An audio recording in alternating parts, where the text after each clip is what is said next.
जय श्री हरि विष्णु, जय श्री राधे राधे।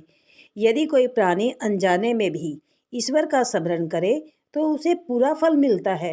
यदि प्राणी सच्चे हृदय से अपने अपराधों की क्षमा मांगे तो ईश्वर उसके बड़े से बड़े अपराधों को भी क्षमा कर देते हैं। सफला एकादशी की कथा। युधिष्ठिर ने पूछा, हे भगवान, पौष मास के किशन पक्ष की एकादशी का क्या नाम है? इस दिन कौन से देवता की पूजा की जाती है तथा उसकी विधि क्या है? श्री कृष्ण भगवान बोले, राजन, दान देने वाले की अपेक्षा मैं व्रत करने वाले से अधिक प्रसन्न होता हूँ। अब आप इस एकादशी व्रत का महात्म्य सुनो। पौष माह के कृष्ण पक्ष की एकादशी का नाम सफला एकादशी है। इस एकादशी के देवता नारायण हैं। इसका पूर्वोक्त विधि अनुसार व्रत करना चाहिए और नारायण जी की पूजा करनी चाहिए। जो मनुष्य एकादशी व्रत तथा मेरा पूजन करते हैं वे धन्य हैं।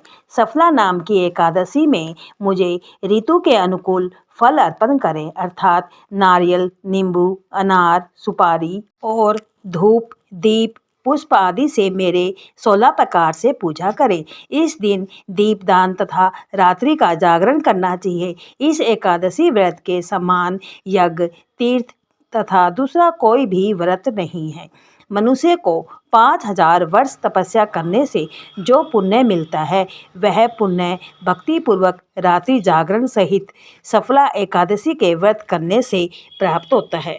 राजन, आप सफला एकादशी की कथा सुनिए। चंपावती नगरी में एक महिष्मत राजा राज्य करता था। उसके 5 पुत्र थे। इन पुत्रों में से सबसे बड़ा था वह सदैव पाप कर्म में लगा रहता था, पर स्त्री गमन में अपने पिता का धन नष्ट किया करता था। वह देवता, ब्राह्मण, वैष्णव आदि की निंदा किया करता था। जब पिता को अपने बड़े पुत्र के बारे में समाचार ज्ञात हुआ तब उन्होंने उसका नाम लुम्बक रख दिया और उसको अपने राज्य से निकाल दिया। जब लुम्बक सबके द्वारा त्याग दिया गया तब वह विचारने लगा कि मैं कहाँ जाऊँ। अंत में वह एक दिन वन में रहने लगा और रात को अपने पिता की नगरी में चोरी तथा अन्य कुकर्म करने लगा। जिस वन में वह रहता था वह भगवान को अत्यंत प्रिय था। उस वन में एक बहुत पुराना पीपल का वृक्ष और सब देवताओं का क्रीड़ा स्थल था। इसी वृक्ष के नीचे लुम्बक रहता था।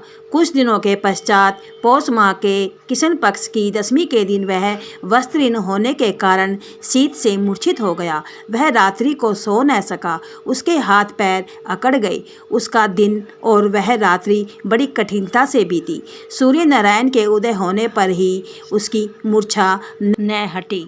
सफला एकादशी के मध्याह्न तक वह दुराचारी मूर्छित ही पड़ा रहा। जब सूर्य की गर्मी से उसे होश आया तो वह अपने स्थान से उठकर वन में भोजन की खोज में चल पड़ा।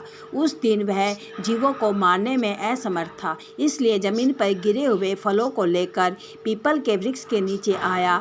जब सूर्य भगवान अस्ताचल को प्रस्थान कर गए तब वह पीपल की जड़ के पास फलों को रखकर कहने लगा, हे भगवान, इन फलों से आप तृप्त हो। ऐसा कहकर वह रोने लगा और रात्रि को उसे नींद न आई। वह महापापी के व्रत तथा रात्रि जागरण से भगवान अति प्रसन्न हुए और उसके समस्त पाप नष्ट हो गए। प्रातः ही एक दिव्य घोड़ा अनेकों सुंदर वस्तुओं से सजा उसके सामने खड़ा हो गया और आकाशवाणी हुई, हे राजपुत्र, भगवान नारायण के प्रभाव से तेरे समस्त पाप नष्ट हो गए हैं। अब तू अपने पिता के पास जाकर राज्य प्राप्त कर। लुम्बक ने जब ऐसे आकाशवाणी सुनी तो वह अत्यंत प्रसन्न हुआ और बोला, हे भगवान, आपकी जय हो।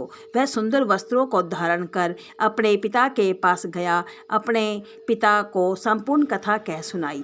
पिता ने उसे अपना राज्यभार सौंप दिया।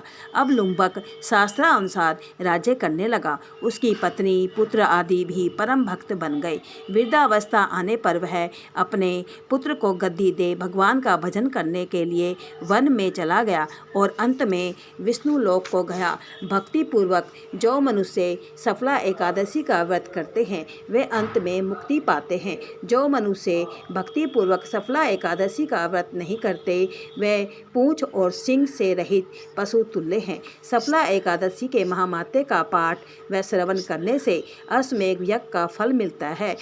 यदि प्राणी सच्चे हृदय से अपने अपराधों की क्षमा मांगे तो ईश्वर उसके बड़े से बड़े अपराधों को भी क्षमा कर देते हैं। लुम्बक जैसा महापापी भी भगवान नारायण की कृपा से बैकुंठ का अविनाशी बना। जय श्री राधे राधे, जय श्री हरि विष्णु। वीडियो पसंद आए तो चैनल को लाइक और सब्सक्राइब करना न भूलें। धन्यवाद जी।